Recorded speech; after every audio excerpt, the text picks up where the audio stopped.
Hey there, Oregon PERS members. If you are like many of my clients, you've probably come across the term Individual Account Program, or IAP.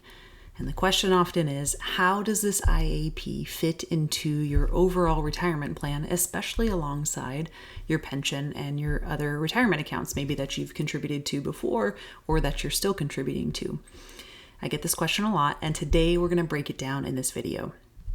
The IAP, the Individual Account Program, was set up for all PERS members after January 1st, 2004, and it was designed to grow your retirement savings through investments. It really acts as a pretty nice complement to your PERS pension, which provides you or can provide you with guaranteed income depending on the choice that you pick. If you want to learn more about your pension options, if that's what you're watching this video for and now you're disappointed, don't worry, there's some videos for that. I'll link to them above. The IAP is funded by 6% of your salary. But as of 2020, if your earnings exceed a certain threshold, some of those contributions are going to be redirected into the Employee Pension Stability Account, also known as EPSA. So for higher earners in 2004, that threshold monthly salary is over $3,688. So if you earn above that, your 6% contribution is going to be split. So for Tier 1, 2 members, 3.5 of that contribution is going to go into the IAP, and 2.5 is going to go into the EPSA. For OPSERP members, it's 5.25 that goes into the IAP and another 0.75 that's going to go into the EPSA. Now, you might be thinking, why is part of my IAP contribution going to anything other than the IAP? I totally get it, but the EPSA is actually a good thing. It was designed to help to stabilize that pension system over the long term to make sure there's not a reduction in the benefits that you're entitled to. And also there's not very much, there's nothing we can do about it. So we may as well embrace it. So let's talk about investments with regard to your IAP. Since 2018, contributions into the IAP have been invested in target date funds. These are designed to adjust over time, becoming more conservative as you get closer to retirement. And I personally think it's a pretty great approach for those that like a set it and forget it approach to their portfolios versus actively managing it. This automatic reduction and move to more conservative holdings like fixed income reduces the risk that you're going to be too aggressively invested as you approach retirement. So, speaking of retirement, when you do retire, your IAP has to be distributed along with your pension. And you have 3 main options you can take for this IAP. You can take it as a lump sum payment, you can set up installments, or you can roll it over into your IRA. So each one of those has its benefits and its drawbacks. I've written about them in the blog that I'll link to below with more detail about the IAP than what could fit in a video that would keep anyone's attention.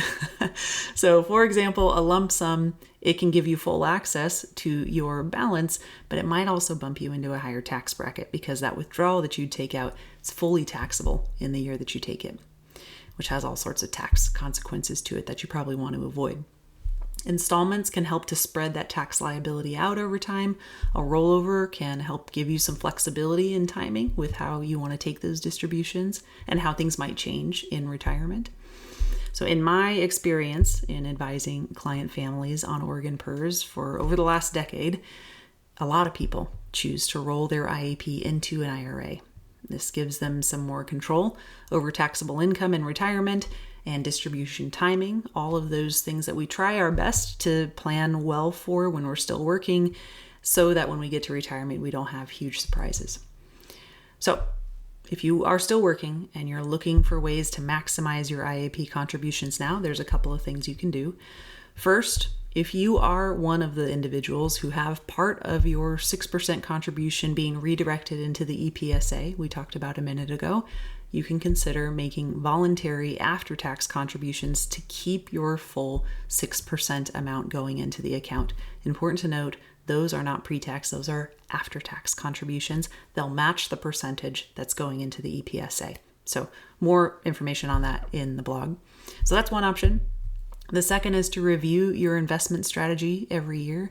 So the IAP opens a window for you to switch your target date funds during September. So this is this month that I'm recording this. So if you're watching this month and it's still before October 1st, you might want to log in. It might be a great time to log in and take a peek. Make sure your investment choices still align with your retirement goals. And finally, while you're in there, you can check out your beneficiary designations and make sure those are up to date.